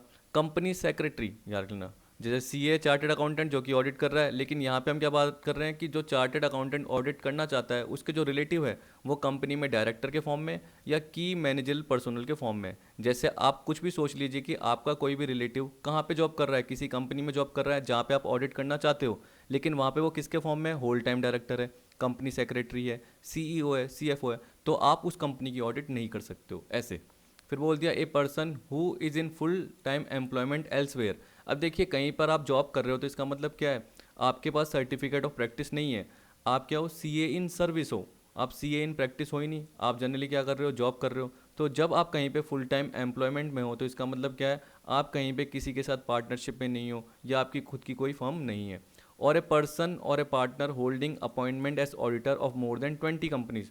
अगर आपने 20 कंपनीज की एक तरीके से क्या कर रखी है, होल्डिंग ले रखी है, ठीक, तो उस केस में क्या हो गया, 21 कंपनी जैसी आप क्या करोगे, कोई कंपनी आपको बोलती है कि हम आपको ऑडिटर अपॉइंट करना चाहती है, तो आप नहीं ऑडिटर अपॉइंट हो पाओगे, क्योंकि आपके पास 20 कंपनीज वैसे ही हैं जहाँ पे आप ऑडिटर के फॉर्म में अपॉइंट हो। यानी आप एक पर्टिकुलर टाइम पे 20 कंपनी में ही ऑडिटर के फॉर्म में अपॉइंट हो सकते हो, उससे ज़्यादा कंपनीज में ऑडिटर के फॉर्म में अपॉइंट नहीं हो सकते। या तो आपको क्या करना पड़ेगा, किसी नई कंपनी में जैसे ऑडिट का ऑफर आया तो आपको क्या करना पड़ेगा, जैसे अगर आप 20 कंपनीज में ऑडिटर के फॉर्म में अपॉइंट हो तो उस कंपनी में यानी 20 कंपनी में से किसी भी कंपनी में आपको हटना पड़ेगा, रिमूव होना पड़ेगा, तब जाके आप नई कंपनी में क्या ऑडिटर के फॉर्म में अपॉइंट हो सकते हो। ऐसा हो गया। Person who has bin convicted by a court of an offence involving fraud. तो पर्सन जो कि एक तरह कोर्ट के थ्रू उसको सज़ा मिल चुकी है, किसके लिए, कि उसने फ्रॉड किया है, एक offence, and a period of 10 years has not elapse. इसका मतलब फ्रॉड किया है और उसको अभी तक 10 साल एलेप्स नहीं हुए, 10 साल नहीं हुए। अगर 10 साल गुजर जाते हैं उसके बाद जनरली वो ऑडिटर कंपनी का अपॉइंट हो सकता है, लेकिन अगर 10 साल नहीं गुजरे फ्रॉड के टाइम से लेकर 10 साल तक, वो ऑडिटर के फॉर्म में अपॉइंट नहीं हो सकता। Any person whose subsidiary or associate company or any other form of entity is engaged as on the date of appointment in consulting and specialized services as provided in section 144। ये बोल रहा है कोई person जिसकी subsidy या associate company या कोई भी फॉर्म ऑफ एंटिटी किस में एंगेज है, appointment in consulting and specialize services as provided in section 144। अब ये सेक्शन 144 क्या बोलता है कि ऑडिटर कुछ सर्विसेज नहीं दे सकता, ठीक है। अब देखिए मैं अभी आपको बता देता हूँ कि कौन कौन सी सर्विसेज है जो ऑडिटर नहीं दे सकता, क्योंकि जब वो क्या कर रहा है एक तरीके से अपॉइंट हो रहा है उस वक्त क्या कर रहा है वो पर्टिकुलर उन कंपनीज़ को, जो भी ये बात कर रहा है सब्सिडरी एसोसिएट या किसी भी फॉर्म ऑफ एंटिटी जहाँ पे एक तरीके से पर्सन है, तो पर्सन क्या कर रहा है सामने वाली कंपनीज को क्या कर रहा है सर्विसेज दे रहा है, तो उस कंपनी में वो ऑडिटर के फॉर्म में अपॉइंट नहीं हो सकता। अब सेक्शन 144 में कौन कौन सी आएगी सर्विसेज वो जल्दी से देख लेते हैं, जिससे आपको थोड़ा आइडिया भी हो जाएगा और सेक्शन 144 भी कंप्लीट हो जाएगा। देखिए यहाँ पे बोल रहा है auditor not to render certain services, section 144 auditor shall not provide following services to the company. अब देखिए मैं सीक्वेंस में कभी भी निकाल सकता क्योंकि बीच बीच में सेक्शन आ गए, तो मुझे 141 बताना पड़ गया, जिसमें मुझे अभी बताना पड़ गया कि एलिजिबिलिटी क्या है और क्या क्वालिफिकेशन क्या डिसक्वालिफिकेशन है। जो आप जनरली देख रहे हो डिसक्वालिफिकेशन है, अगर उसके अंदर हम सही सही रह के काम करते हैं तो वो क्वालिफिकेशन का पार्ट बन जाएगा और आप ऑडिटर के फॉर्म में अपॉइंट हो सकते हो। जैसे मैंने बोल दिया कि अगर 5 लाख से कम का लोन ले लिया तो उस केस में क्या आप उस कंपनी के ऑडिटर बन सकते हो, या आपने गारंटी का पार्ट दिया तो 1 लाख से कम की गारंटी दी ऑडिटर बन सकते हो, लेकिन उससे ज़्यादा है तो डिसक्वालिफिकेशन आ गया। इस तरीके से देखना है।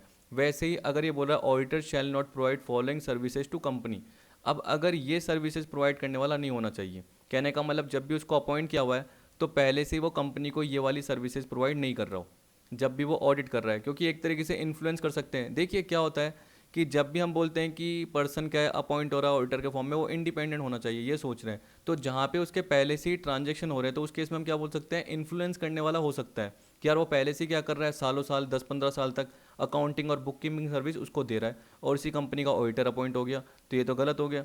तो यहाँ पे बोल रहा है auditor shall not provide following services to company, जब वो अपॉइंट हो रहा है उस वक्त accounting and book keeping service नहीं दी जानी चाहिए जनरली ऑडिटर के थ्रू।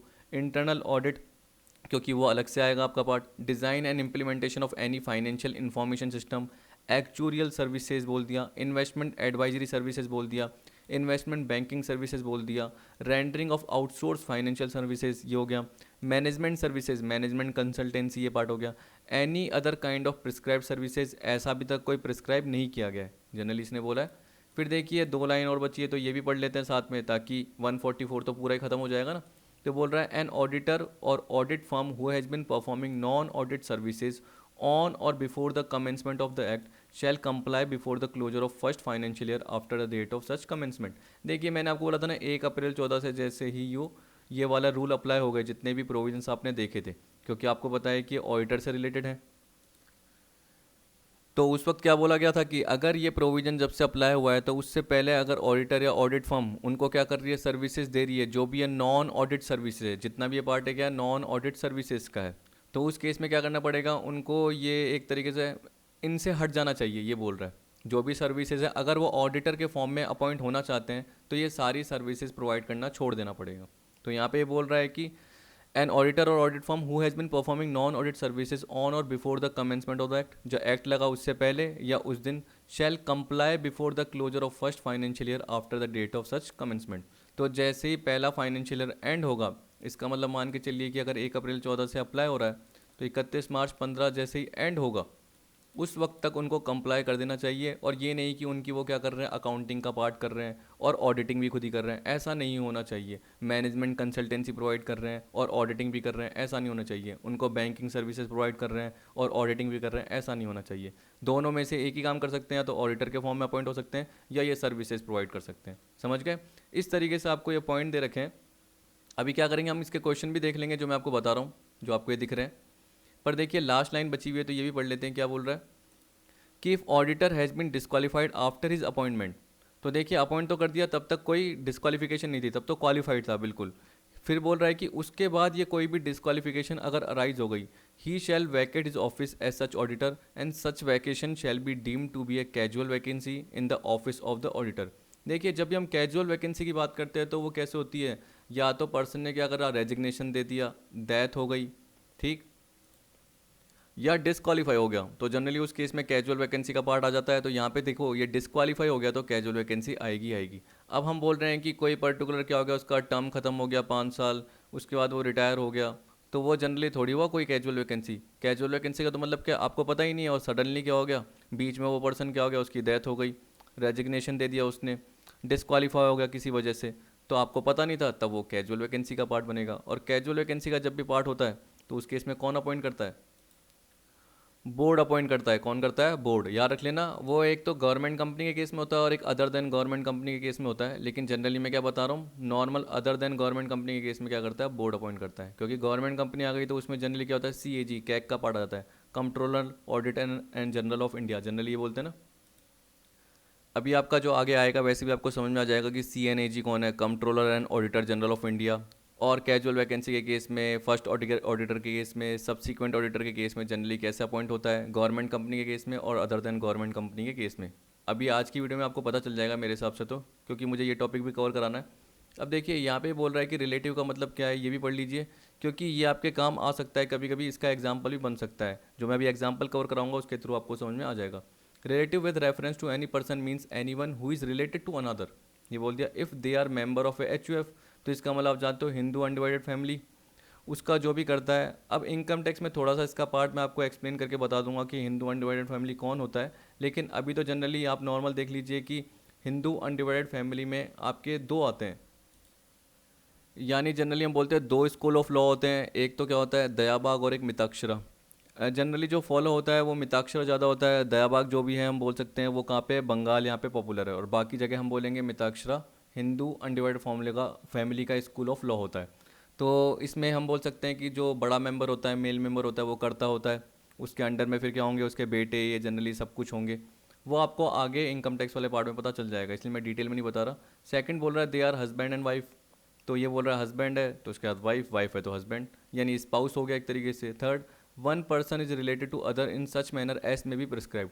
अब देखिए बोल दिया ना in such manner as may be prescribe, तो ये तो एक्ट में बोल दिया गया, लेकिन एक्ट के साथ साथ रूल भी जोड़ दिया गया, जिसके साथ प्रिस्क्राइब करके बता दिया कि और कौन हो सकते हैं। तो ये बोल रहा है as per rule 4 of the companies rule 14, a person shall be deemed to be the relative of another if he or she is related to another in the following manner, namely father, उसमें step father भी आ जाएगा, सन including step सन भी आ जाएगा, daughter आ जाएगा, brother, daughter आ जाएगी, brother including step brother, mother including step mother. तो देखिए फादर मदर आएगा, सन डॉटर दोनों आ जाएंगे, ब्रदर सिस्टर आ जाएंगे, ब्रदर सिस्टर में स्टेप ब्रदर और स्टेप सिस्टर भी आ जाएगा। सन्स वाइफ, तो इसका मतलब क्या है, बेटे की वाइफ यानी बहू भी आ जाएगी। डॉटर्स हस्बैंड, इसका मतलब क्या हो गया, दामाद भी आ जाएगा। यानी ये बोल रहा है कि माता पिता, बेटी बेटा बेटी और है ना भाई बहन, ये आ जाएंगे, माता पिता बेटा बेटी भाई बहन। और उसमें जो स्टेप फादर स्टेप सन ये सब आ जाएंगे, step mother step sister step brother ये आ जाएगा। और साथ में क्या बोल रहा है, बहू भी आ जाएगी और दामाद भी आ जाएगा। ये आपको याद रखना है इस तरीके से। और यहाँ पे एग्जाम्पल दे रखे हैं तो एक एक करके देख लेते हैं। ये बोल रहा है Mr Abhinav a chartered accountant is a director in small limited, state whether he is disqualified to be the auditor of huge limited its holding company. अब सोचिए कि ये बोल रहा है कि आप चार्टर्ड अकाउंटेंट हो इस कंपनी में, ये मान के चलिए मिस्टर अभिनव की जगह खुद का नाम ले लीजिए कि आप चार्टर्ड अकाउंटेंट हो स्मॉल लिमिटेड में, जो कि एक तरीके से किसकी सब्सिडरी है, ह्यूज लिमिटेड की सब्सिडरी है। ठीक है, अब आप तो डायरेक्टर हो, sorry chartered accountant is a director, sorry ये डायरेक्टर है स्मॉल लिमिटेड में। और ये बोल रहा है कि स्मॉल लिमिटेड क्या है, ह्यूज लिमिटेड की क्या है, सब्सिडरी है। अब आप बताओ कि आप डिस्क्वालीफाइड हो या क्वालिफाइड हो ह्यूज लिमिटेड में ऑडिटर के फॉर्म में, तो हम क्या बोलेंगे, आप क्वालिफाइड हो। क्यों? क्योंकि जब भी आप ऊपर देखोगे तो यहाँ पे जब पॉइंट आपने देखा तो देखिए यहाँ पे क्या बोल रहा है, एन ऑफिसर और एम्प्लॉय ऑफ द कंपनी, तो कंपनी का डायरेक्टर, तो इसका मतलब आप स्मॉल लिमिटेड के डायरेक्टर हो, तो उसमें आप ऑडिटर नहीं अपॉइंट हो सकते हो। लेकिन उसकी जो आपकी होल्डिंग कंपनी है ह्यूज लिमिटेड, उसमें तो हो सकते हो, क्योंकि उसका कहीं पे भी स्पेसिफिक ऐसा प्रोविजन नहीं दे रखा। आपने बोला सर इतने सारे तो दे रखे हैं, होल्डिंग होल्डिंग दे रखे हैं, पर जनरली देखिए वो किससे रिलेटेड है, ये आपका सिक्योरिटी से रिलेटेड है, ये आपका 5 लाख के लोन से रिलेटेड है, ये गारंटी से रिलेटेड है। जबकि हम नॉर्मल बात कर रहे हैं, यहाँ पे कोई ये थोड़ी बोल रहे हैं सिक्योरिटी लोन ये थोड़ी दे रखा है।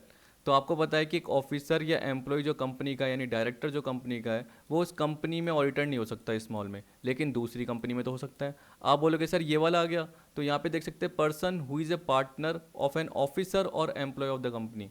तो आपको पता है कि आप डायरेक्टर हो और आपके अंडर में आपके साथ कोई पार्टनर है या आपके अंडर में कोई एम्प्लॉय है, तो वो जनरली ऑडिटर नहीं बन सकता। लेकिन आप तो बन सकते हो होल्डिंग कंपनी के, तो आप बन सकते हो आराम से। तो यहाँ पे यही बोल रहा है कि मिस्टर अभिनव स्मॉल लिमिटेड का नहीं बन सकता, लेकिन ह्यूज लिमिटेड का तो बन सकता है। तो यहाँ पे बोल रहा है Mr Abhinav is not disqualified to be an auditor of huge limited, किसका अकॉर्डिंग, सेक्शन 141। इसका सब सेक्शन क्या होता है, 3 होता है, जो भी आप पढ़ रहे थे। फिर बोल रहा है मिसिस नहीं, miss Ekta is a chartered accountant, she is a part time employ of partition limited, state whether she is disqualified to be the auditor of partition limited. देखिए अभी आपने देखा कि एन ऑफिसर और एम्प्लॉय ऑफ द कंपनी, जो आपने second point देखा, तो अगर आप क्या हो, ऑफिसर है एम्प्लॉय हो, वहाँ पे ये बोलो, वहाँ पे थोड़ी बोल रखा है कि पार्ट टाइम फुल टाइम, तो चाहे पार्ट टाइम हो चाहे फुल टाइम हो। अगर आप कंपनी के एम्प्लॉय हो या ऑफिसर हो, डायरेक्टर या किसी फॉर्म में, तो आप उस कंपनी के ऑडिटर नहीं बन सकते हो, तो यहाँ भी डिसक्वालिफिकेशन का पार्ट आपका आएगा, याद रख लेना। इस तरीके से कवर करते रहिए, आपको समझ में आता जाएगा। थर्ड देखिए क्या बोल रहा है, mister Shekhar a chartered accountant in practice, ठीक है, is holding debentures in Dirghayu limited, Dirghayu limited, state whether he can be appointed as an auditor of Dirghayu limited. अब देखिए चार्टेड अकाउंटेंट है, डेवेंचर्स होल्ड करके बैठा है किसमें, दीर्घायु लिमिटेड में, तो उस केस में बोल सकता हूँ डिस्क्वालीफाइड है। आप बोलोगे सर रिलेटिव कहाँ है, वो खुद ही होल्ड करके बैठा है, तो आपने जब ऊपर पॉइंट में पढ़ के देखा था, तो उसमें क्या बोला था, कहाँ गया, ये रहा, ए पर्सन हु, यानी खुद, और हिज पार्टनर और रिलेटिव, तो यहाँ पे वो खुद होल्ड करके बैठा है एनी सिक्योरिटी और इंटरेस्ट। जो वो पार्ट देखा था आपने 1 लाख का और 1000 का, वो तो रिलेटिव के केस में था कि 1 लाख तक का अगर पार्ट होता है रिलेटिव के पास, तो एक तरीके से हम क्या कर सकते हो, आप ऑडिटर के पॉइंट में, ऑडिटर के फॉर्म में अपॉइंट हो सकते हो। लेकिन यहाँ पे अगर आप कितनी भी सिक्योरिटी होल्ड करके बैठे हो, चाहे कम से कम हो, तब भी आप क्या कर सकते हो, ऑडिटर नहीं बन सकते हो, डिस्क्वालीफाइड हो जाओगे, क्योंकि आप खुद होल्ड करके बैठे हो या आपका पार्टनर होल्ड करके बैठा है, ऐसे बोल दिया। ठीक है, वो सिर्फ रिलेटिव के केस में एक्सेप्शन है, याद रख लेना। तो यहाँ पे बोल रहा है mister Shekhar is disqualified to be an auditor of Dirghayu limited since he holds debenture in the company. अब देखिए फोर्थ वाला तो मैंने बता दिया था आपको जनरली। फिफ्थ वाला देखिए क्या बोल रहा है, Mr Amit is a chartered accountant in practice, his sister's husbands hold equity shares having face value of ₹50 lakh in Amita limited, state whether Mr Amit is disqualified to be an auditor of Amita limited. अब देखिए मैंने आपको बताया था फेस वैल्यू कितनी है, और यहाँ पे देखिए सिस्टर्स हस्बैंड, वो रिलेटिव में आता ही नहीं है, सिस्टर्स हस्बैंड रिलेटिव में आता ही नहीं है, क्योंकि मैंने क्या बताया कि फादर होगा, ठीक है, मदर होगी, फादर मदर माता पिता होंगे, ब्रदर सिस्टर होगी, और सन और डॉटर होगा, उसमें स्टेप आ जाएंगे, ये बताया था, और दामाद आ जाएगा और बहू आ जाएगी, सन्स वाइफ आ जाएगा, और इस तरीके से डॉटर्स क्या बोलते हैं, हस्बैंड आ जाएगा। अब देखिए सिस्टर्स हस्बैंड क्या होता है, बहन का पति, हाँ जीजा जी होता है, तो जनरली देखिए कि जीजा जी तो इसमें है ही नहीं, दामाद हो सकता था, बहू हो सकते थे, और नॉर्मल जो घर के पर्सन अभी मैंने बताया वो हो सकते थे। ठीक है, तो यहाँ पे हम बोल सकते हैं कि डिस्क्वालीफाइड तो नहीं है, मिस्टर अमित आराम से क्या हो सकता है, ऑडिटर बन सकता है, क्योंकि रिलेटिव का पार्ट इसमें आ ही नहीं रहा। तो ये बोला mister Amit is not disqualified, इसका मतलब वो डिस्क्वालीफाइड नहीं है, वो क्वालिफाइड है, एलिजिबल है, since sister husband is not covered under relative. इस तरीके से थोड़े थोड़े सोचने। ये बोला Mr Aakash is a chartered accountant in practice, ठीक है, प्रैक्टिस बोल दिया, his sister is CEO in huge limited, state whether Mr Aakash is disqualified to be auditor of small limited a subsidiary company of huge limited. देखिए अब ढंग से पढ़ोगे तो यहाँ पे यही बोल रहा है कि आकाश का एक चार्टेड अकाउंटेंट है, उसकी बहन क्या है, ह्यूज लिमिटेड में सीईओ है, ह्यूज लिमिटेड क्या है, होल्डिंग कंपनी है किसकी, स्मॉल लिमिटेड की, तो स्मॉल लिमिटेड का एक सब्सिडरी कंपनी है, जिसमें मिस्टर आकाश बताइए कि ऑडिटर के फॉर्म में क्वालिफाइड है या डिस्क्वालीफाइड है, तो मैं तो क्या बोलूँगा क्वालिफाइड ही है, क्योंकि ऊपर कहीं पे भी ऐसा कोई पर्टिकुलर प्रोविजन नहीं दे रखा। रिलेटिव के केस में सिर्फ आप याद रखना वो 3 पार्ट ही दे रखे हैं, क्योंकि आपको पता है कि जब भी रिलेटिव का पार्ट आएगा तो उसमें क्या आएगा, सिक्योरिटी, यानी वही शेयर्स, डिवेंचर्स, डेरिवेटिव्स, जितने भी सिक्योरिटीज़ के पार्ट है, अगर वो होल्ड किए हैं तो उस केस में क्या वो 1 लाख से ज़्यादा वैल्यू वाले पार्ट नहीं होने चाहिए, ये आपने देखा था। अगर 1 लाख से ज़्यादा की वैल्यू है तो डिस्क्वालीफाइड हो जाते हैं, ये आपको पता रहना चाहिए। और इसके अलावा आपने वो देखा था लोन वाला पार्ट, एक तो वो 5 लाख से ज़्यादा नहीं होने चाहिए, तो वो भी आपने देख लिया, 5 लाख से अगर ज़्यादा है तो उस केस में डिस्क्वालिफिकेशन का पार्ट आएगा।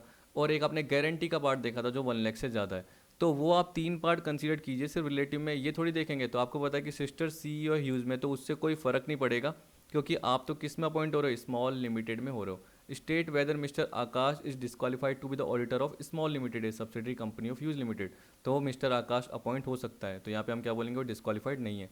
तो कुछ कुछ हैं आपको एक तरीके टिपिकल लगेंगे, लेकिन आप ऊपर पढ़ोगे फिर आपको समझ में आ जाएंगे। एक बार में क्या है, एक बार में करोगे तो दिक्कत तो होगी ही होगी।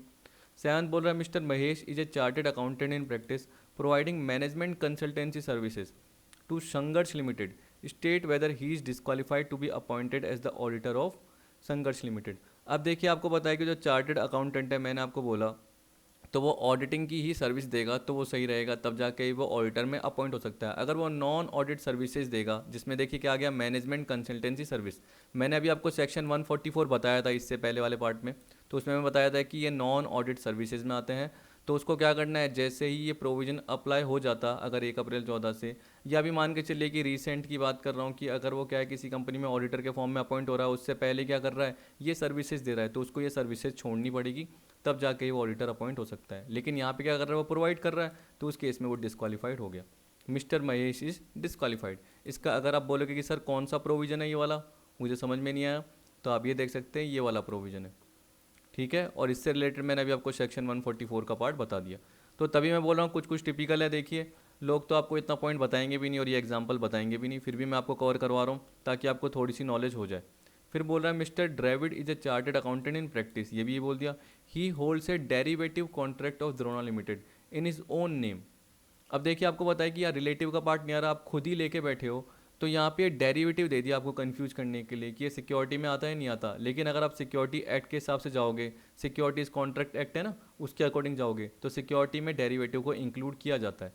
तो इस केस में हम क्या बोलेंगे कि ये सामने वाला डिसक्वालीफाइड है, क्योंकि उसने क्या कर रखा है, जिस कंपनी में वो ऑडिट करेगा उस कंपनी की सिक्योरिटीज़ को खरीद रखा है।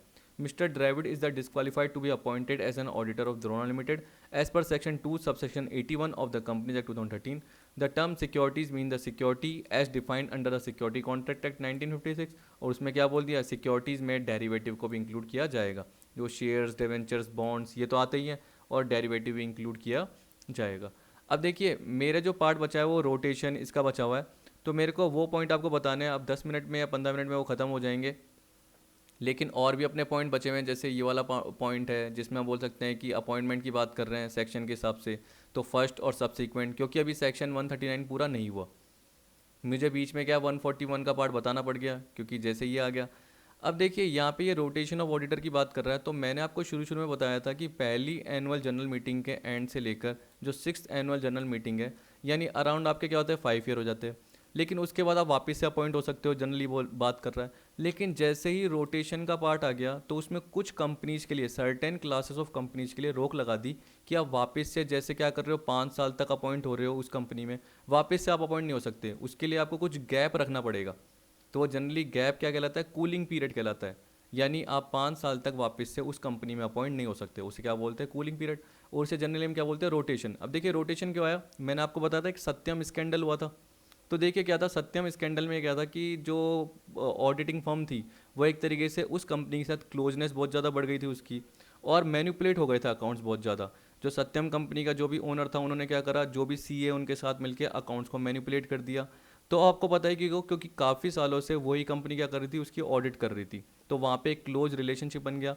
तो यहाँ पे नए एक्ट के अकॉर्डिंग क्या सोच लिया गया कि यार अब क्या करते हैं, रोटेशन का पार्ट करते हैं, ऑडिटर के क्या करते हैं हम, रोटेशन का पार्ट करते हैं। रोटेशन से क्या होगा कि वो परमानेंट ऑडिटर नहीं बना रहेगा। ये मान के चलिए अगर हम इंडिविजुअल की बात कर रहे हैं तो वो क्या करेगा, एक टर्म मतलब 5 साल के लिए ऑडिटर बना रहेगा, फिर बाकी अगले 5 साल तक वो उस कंपनी का ऑडिटर नहीं बनेगा, वो कहीं और ट्राई करेगा, ये होगा। वैसे अगर हम फर्म की बात कर रहे हैं तो वो 2 टर्म के लिए ऑडिटर बनी रहेगी, इसका मतलब 5 + 5 10 साल के लिए।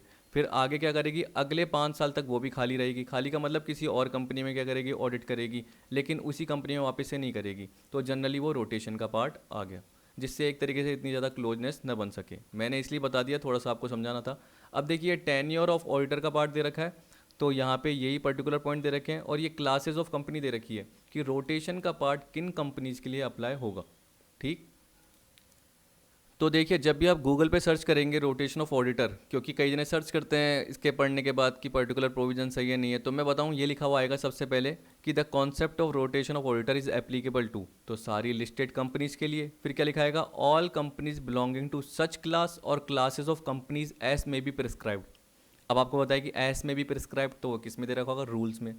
तो किस में दे रखा है, कंपनी रूल्स 2014 में, रूल 5 में। रूल 5 में क्या दे रखा है, ये तीनों रूल 5 में। तो यही वो है सच क्लास और क्लासेस ऑफ कंपनीज, ये हैं। तो लिस्टेड कंपनीज के लिए तो रोटेशन जरूरी है।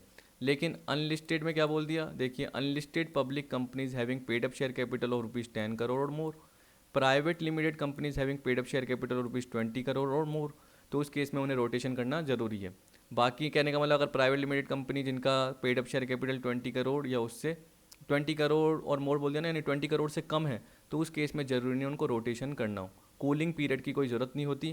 कहने का मतलब वो सेम ऑडिटर वापस से अपॉइंट कर सकते हैं, ठीक है, प्रोविजन के अकॉर्डिंग तो यही है, क्योंकि रोटेशन का मतलब क्या है कि आपको 5 साल तक उसको ऑडिटर के फॉर्म में अपॉइंट नहीं करना, क्योंकि आपने उसको 5 साल इंडिविजुअल के फॉर्म में, अगर वो फॉर्म है तो आपको उसने 2 टर्म यानी आपने उसको 10 साल तक अपॉइंट कर दिया है। अब आप उसको आने वाले 5 साल के लिए अपॉइंट नहीं करोगे, उसे बोलते हैं cooling period. Companies not having paid up share capital of ₹10 crore और 20 crore as the case may be, but having public borrowing from financial institution, bank और पब्लिक डिपॉजिट्स ऑफ ₹50 करोड़ और मोर। देखिए इसमें वो कंपनीज बोल दी जिनकी शेयर कैपिटल है ना, ये जो आपको 10 करोड़ बोल दिया और 20 करोड़ बोल दिया, उससे कम है, लेकिन आपने क्या कर रखा है, लोन ले रखा है पब्लिक से, क्या कर रखा है, पब्लिक में डिबेंचर्स इशू कर रखे हैं, पब्लिक डिपॉजिट इशू कर रखे हैं, और टोटल मिला के वो क्या हो गए, 50 करोड़ या उससे ज़्यादा के हो गए। मैंने आपको पहले भी सच क्लासेस और कंपनी में बताया था, वही पार्ट था, थोड़ा सा उसी से सिमिलर लग रहा है, लेकिन ज़रूरी नहीं है ऑडिट कमेटी के सिमिलर हो।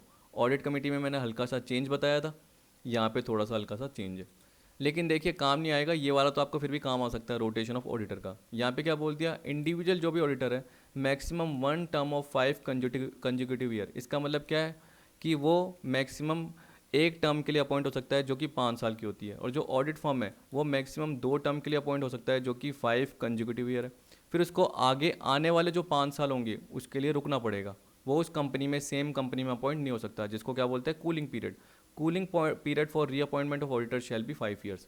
अब देखिए एक एग्जांपल के फॉर्म में बताऊं, जैसे जैसे देखिए कोई इंडिविजुअल ऑडिटर मान के चलिए एग्जांपल के फॉर्म में 31/5/20 को अपॉइंट हुआ, ठीक है, तो आपको पता है कि वो 5 साल तक कंजिक्यूटिव ईयर तक इंडिविजुअल ऑडिटर 5 साल तक रहेगा।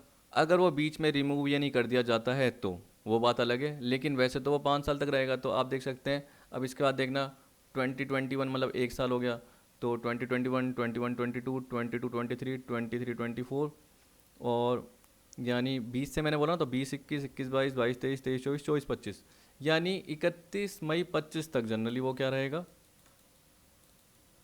31 मई 25 तक वो क्या रहेगा, एक तरीके से ऑडिटर के फॉर्म में रहेगा। उसके बाद आने वाले 5 साल तक वो कंपनी में अपॉइंट नहीं हो सकता, ठीक है, उसे बोलते हैं कूलिंग पीरियड। तो बोल रहा है कूलिंग पीरियड फॉर री appointment of auditor shall be 5 year. तो इसका मतलब क्या हो गया, 5 साल तक वो अपॉइंट नहीं हो सकता, उसके बाद वो अपॉइंट हो सकता है। तो इसके बाद गिन लीजिए कितने साल होते हैं, 5 साल, यानी 31 में 30 तक वो अपॉइंट नहीं हो पाएगा, उसके बाद वो अपॉइंट हो सकता है इसी सेम कंपनी में, तो उसे बोलते हैं हम कूलिंग पीरियड, कि आने वाले 5 साल तक वो अपॉइंट नहीं हो पाएगा। वैसे ही देखिए अगर ऑडिट फॉर्म है तो उस केस में आप देखोगे जो ये मैक्सिमम 1 टर्म है ना, उसकी जगह आ जाएगी 2 टर्म आ जाएगी। तो आप देख सकते हैं 31/5/20 से लेकर आप क्या बोलोगे 31/5/30 तक वो ऑडिटर रहेगा, यानी वो फॉर्म क्या रहेगी, ऑडिटर रहेगी, 10 सालों तक रह सकती है। मैक्सिमम 2 टर्म का मतलब क्या हो गया, 5 + 5 10 साल तक। लेकिन उसके बाद उनके लिए भी कूलिंग पीरियड क्या लग रहा है, वही 5 साल लग रहा है, कि वो 5 साल उसी सेम कंपनी में ऑडिटर नहीं हो सकती है। समझ गए होंगे आप। अब देखिए यहाँ बोल रहा है cooling period of 5 year shall be applicable on audit firms having a common partners whose tenure has expired in a company immediately preceding the financial year. देखिए इसको भी आप एग्जाम्पल के थ्रू ही समझ पाएंगे, नहीं तो आपको लाइन समझ में नहीं आएगी। मान के चलिए कि एक है ना फर्म है, कौन सी, ABC एसोसिएट्स, और एक है आपकी XYA एसोसिएट्स, ऐसे मान लीजिए, क्योंकि मैं जानबूझ के ए बोल रहा हूँ। तो मान के चलिए कि एक ये ए पार्टनर है और इसमें भी ए पार्टनर है, ये कॉमन है, ये इसमें भी पार्टनर है फर्म में और इसमें भी पार्टनर है फर्म में। अब जिस कंपनी में मान के चलो कि वो ए लिमिटेड में क्या कर रही थी, जो ABC लिमिटेड है, ABC लिमिटेड नहीं, ये ABC एसोसिएट्स है, जो ये CA की फॉर्म है जिसमें ए कॉमन पार्टनर है, वो क्या कर रहे थे, इसकी ऑडिट कर रहे थे, किसकी, ए लिमिटेड नाम से कोई कंपनी थी, इसकी ऑडिट कर रहे थे। अब उनके जो 2 टर्म है वो एक्सपायर हो गए, कहने का मतलब वो 10 साल पूरे हो गए। तो अब ये जो कंपनी है ना वो इसमें ऑडिट नहीं कर सकती, क्योंकि इसमें एक कॉमन पार्टनर आ गया। क्या आ गया, तो ये बोल रहा है अगर कोई कॉमन पार्टनर आ जाता है किसी पर्टिकुलर फॉर्म में, तो वो फॉर्म भी ऑडिट नहीं कर सकती है, ये बोल दिया। तो cooling period of 5 year shall be applicable on audit form. तो इस पे भी जनरली क्या होगा, XYA फॉर्म पे 5 साल अप्लाई होंगे, कि 5 साल बाद ये क्या कर सकती है, ऑडिटर के फॉर्म में अपॉइंट हो सकती है ए लिमिटेड में। लेकिन अब नहीं हो सकती, क्यों, क्योंकि इसमें एक कॉमन पार्टनर है जिसकी फॉर्म एक तरीके से पहले ही 10 साल पूरे कर चुकी है।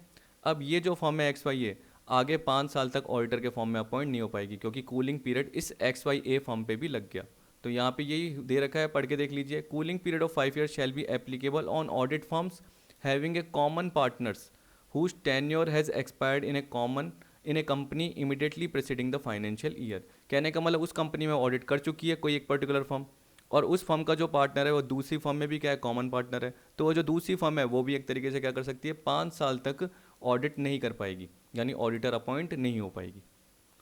ठीक, ये हो गया। अब बोल रहा है the existing company shall comply with the stated provisions within 3 year from the date of commencement of this act. देखिए ये पुराना प्रोविजन है जिसमें क्या बोल दिया कि जैसे ही ये अप्लाई हुआ था तो कई कंपनी ने क्या बोला कि आप तो बोल रहे हो कि एक तरीके 10 साल, जैसे ऑडिट फर्म ने क्या बोला, आपने 2 टर्म्स बोल दिया, 5 साल प्लस 5 साल।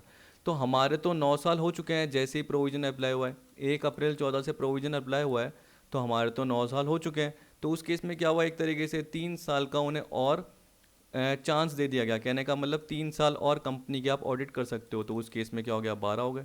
कोई कंपनी ने बोला कि हमारे 8 साल हो चुके हैं, ठीक है, अब ये थोड़ी कि हम बाकी 2 साल और करेंगे, तो उसमें 8 + 3 11 हो गया। किसी कंपनी ने बोला कि हमारे 7 साल हो चुके हैं, तो 7 + 3 कितना हो गया, 10। अब कोई कंपनी क्या बोली कि मेरे 6 साल हो चुके हैं, तो सामने वाला क्या बोलेगा, यानी जिसने प्रोविजन बनाया, भैया अब तो तू 4 ईयर और कर सकता है ना, क्योंकि टोटल मिला के तो कितनी हो गई फर्म का पीरियड, 10 ईयर का हो गया, 5 + 5।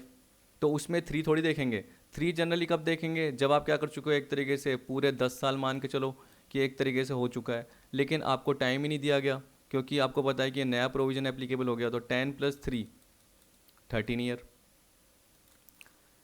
यानी मैं ये बोलना चाहता हूँ कि जैसे ये प्रोविजन अप्लाई हुआ उस वक्त अगर आप 10 साल तक वैसे ही ऑडिट कर चुके हो तो आपको 3 साल और मिल जाएंगे, 10 + 3 13।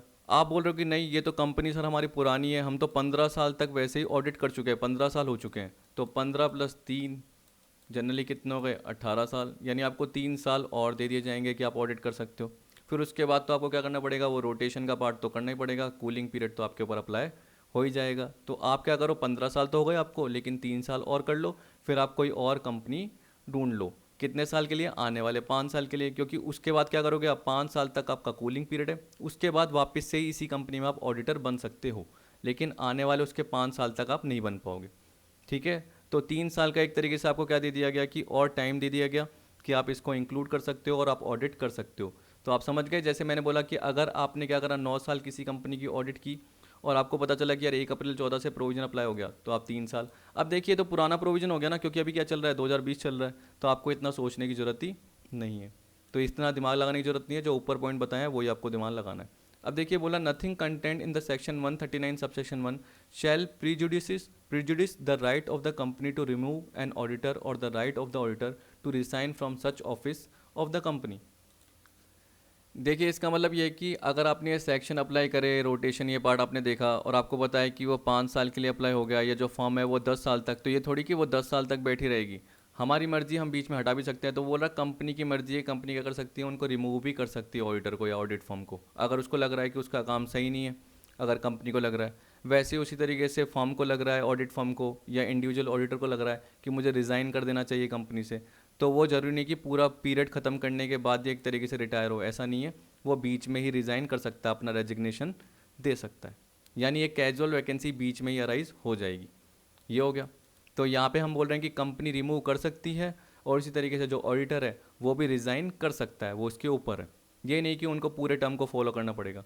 Members of a company may resolve to provide that in the audit form appointed by it the auditing partner and his team shall be rotated at such interval as may be resolve by the members or the audit shall be conducted by more than one auditor. देखिए इसका मतलब ये है कि company के जो member, मतलब क्या होगा, शेयर होल्डर, वो जनरल मीटिंग में ये भी बोल सकते हैं कि जो ऑडिट फॉर्म अपॉइंट की गई है उसके जो भी ऑडिट पार्टनर और टीम है उनको वो कैसे भी रोटेट कर सकते हैं, यानी वो खुद भी स्ट्रिक्ट प्रोविज़न बना सकते हैं। ठीक है, जो प्रोविज़न दे रखे हैं एक्ट में, उसके अलावा क्या बोल दिया, वो खुद भी स्ट्रिक्ट प्रोविज़न बना सकते हैं कि रोटेशन कैसे होगा। तो यहाँ पे बोल दिया in the audit firm appointed by it the auditing partner and his team shall be rotated at such intervals as may be resolve by member. तो मेंबर्स ने आपस में क्या कर दिया, डिस्कस कर दिया, मतलब एक रेजोल्यूशन पास कर दिया। The audit shall be conducted by more than one auditor, और या तो ये भी बोल सकते हैं कि जो ऑडिट होगी वो एक से ज़्यादा ऑडिटर कंडक्ट करेगा। तो यहाँ पे क्या कर रहे हैं, एक तरीके से कंपनी के जो मेंबर हैं, शेयर होल्डर हैं, वो क्या कर रहे हैं, मीटिंग कर रहे हैं, उसके बेसिस पे वो रेजोल्यूशन पास कर रहे हैं और उसके बेसिस पे देख रहे हैं कि क्या पता जो एक ऑडिटर है उसकी कम, यानी उसकी, वो बोल सकते हैं कि वो ज़्यादा एफर्ट नहीं कर रहा, या एक से ज़्यादा ऑडिटर होंगे तब जाके क्या करेंगे, वो सही काम करेंगे। तो हम मीटिंग में क्या करते हैं, एक से ज़्यादा ऑडिटर अपॉइंट करने का रेजोल्यूशन पास कर देते हैं। इस तरीके से हो गया। अब आपको बोल रहा है manner of rotation of auditor. इसमें बोल दिया the audit committee shall recommend to board the name of auditor who may replace incumbent auditor on the expiry of his term. देखिए याद रख लेना, जहाँ पे भी मैंने बताया कि ऑडिट कमेटी आती है तो सबसे पहले वो रिकमेंड करेगी। अगर मैंने बोला कि क्वालिफिकेशन का पार्ट भी देखना है, अपॉइंटमेंट का पार्ट भी देखना है, तो उस केस में भी क्या आ रहा है, ऑडिट कमेटी आ रही है। वैसे ये बोल रहा है कि अगर हम रोटेशन की बात कर रहे हैं, मतलब वापस से रीअपॉइंटमेंट की बात कर रहे हैं, तो दूसरे ऑडिटर की बात कर रहे हैं, तब भी ऑडिट कमेटी रिकमेंड कर रही है the name of auditor who may replace incumbent auditor on the expiry of his term. इसका मतलब जैसे मैं एक कंपनी का ऑडिटर हूँ, मैं अगर XYZ लिमिटेड का ऑडिटर हूँ, चिराग, ठीक है, मुझे हटा दिया गया, क्यों? क्योंकि मुझे पता है कि 5 साल मेरे हो चुके हैं और उसकी जगह पे किसी और को रिप्लेस, यानी कि मेरी जगह पे किसी और को लेके आ गए। तो क्यों लेके आ गए? क्योंकि ऑडिट कमेटी ने रिकमेंड किया है। किसको रिकमेंड किया? बोर्ड को, बोर्ड ऑफ डायरेक्टर को। Where a company is required to constitute an audit committee the board shall consider the recommendation of such committee. यही बोल रहा है कि एक तरीके से अगर ऑडिट कमेटी बनती है तो उस केस में ऑडिट कमेटी क्या करेगी? बोर्ड को रिकमेंड करेगी। अगर ऑडिट कमेटी नहीं बनती, कंपलसरी नहीं है, तो उस केस में क्या होगा? बोर्ड ही रिकमेंड करेगा एक तरीके से, ठीक, कि कौन सा ऑडिटर अपॉइंट करना है। फिर उसके हिसाब से क्या होता है, एक तरीके से जनरल मीटिंग होती है, आपको पता है, एनुअल जनरल मीटिंग। तो जो नीचे केस आएगा, अभी प्रोविजंस आएंगे, बहुत सारे सेक्शन आपको पता चल जाएंगे। In other cases the board shall itself consider the matter of rotation of auditors and make its recommendation for appointment of the next auditor by the member in annual general meeting. तो आपको पता है कि हम appointment of auditor का part पढ़ रहे हैं, जिसमें हमें पता है कि first auditor, subsequent auditor. Subsequent क्या हो गया? जैसे ही फर्स्ट ऑडिटर का 5 साल का टर्म, या फर्म के केस में हम बोल सकते हैं फर्म का 10 साल का पूरा पीरियड खत्म हो गया, क्योंकि यहाँ पे मैक्सिमम 1 टर्म था और यहाँ पे मैक्सिमम क्या था? 2 टर्म था, मतलब टोटल मिला के 10 साल। जैसे ही वो खत्म हो गया तो हमें दूसरा ऑडिटर अपॉइंट करना है, सबसीक्वेंट। तो उस केस में बोर्ड क्या करेगा? कंसीडर करेगा और रिकमेंड करेगा, अगर ऑडिट कमेटी नहीं है। अगर ऑडिट कमेटी है तो पहले वो रिकमेंड करेगी, फिर बोर्ड क्या करेगा? मीटिंग बैठाएगा और मीटिंग के हिसाब से जो भी शेयर होल्डर है वो क्या करेंगे? रिजोल्यूशन पास करेंगे, उसके हिसाब से डिसाइड होगा। अब देखिए ये जो पार्ट बचा है बाकी, जैसे मैं आपको बता देता हूँ, मैं आपको शॉर्ट में बता देता हूँ कि यहाँ पे जो पार्ट दे रखा है वो दे रखा है अपॉइंटमेंट ऑफ स्टैट्यूटरी ऑडिटर। ये अगली वीडियो में देखेंगे, लेकिन मैं आपको बता देता हूँ यहाँ पे फर्स्ट ऑडिटर का है और सब्सीक्वेंट या री अपॉइंटमेंट ऑफ ऑडिटर की बात कर रहा है। तो जैसे मैंने आपको बोला कि 5 साल के लिए, 10 साल के लिए अपॉइंट हुआ, उसके बाद क्या होता है? दूसरे ऑडिटर को अपॉइंट करने की जरूरत होती है, तो ये सब्सीक्वेंट का केस आएगा। अब देखिए यहाँ पब्लिक कंपनी या गवर्नमेंट कंपनी का आ रहा है। अब इसी तरीके से एक और पार्ट आएगा आपका कैजुअल वैकेंसी का। कैजुअल वैकेंसी का जब भी पार्ट आएगा तो उसमें क्या आएगा? In case of government company or in case of other than government company. तो इसको क्या देखेंगे हम अगली वीडियो में। तो अभी जितना पार्ट हुआ वो काफ़ी है। मैं आपको इसकी PDF प्रोवाइड कर लेता हूँ, जिससे आपने जो भी पार्ट अभी तक पढ़ा है थ्योरेटिकल, वो आपको समझ में आ जाएगा, मतलब पहली वीडियो का और दूसरी वीडियो का। इसको ढंग से देखना। अगर कोई पर्टिकुलर पॉइंट आपको समझ में नहीं आ रहे तो पूछना, क्योंकि देखिए आपने ये इतने ज़्यादा पढ़े नहीं होंगे, आपको इतना ज़्यादा समझ में भी मेरे हिसाब से क्या है, बहुत कम आएंगे या धीरे धीरे आएंगे। जो मैंने बताया उसको आपको वापस से वीडियो को देखना पड़ेगा, तब जाके आपको वापस से दिमाग में बैठेंगे। तो इसलिए अगली वीडियो में भी इसी का पार्ट आएगा और मेरे हिसाब से अगली वीडियो में सारा पार्ट खत्म हो जाएगा। फिर भी रह जाता है तो उसको हम क्या करेंगे? उसकी अगली वीडियो में कवर कर लेंगे, क्योंकि हमें क्या करना है? आपका कॉन्सेप्ट क्लियर करना है। उसके हिसाब से मैंने हर पर्टिकुलर प्रोविजन आपको बता दी। तो आई होप आज की वीडियो आपको पसंद आई होगी। वीडियो देखने के लिए थैंक यू।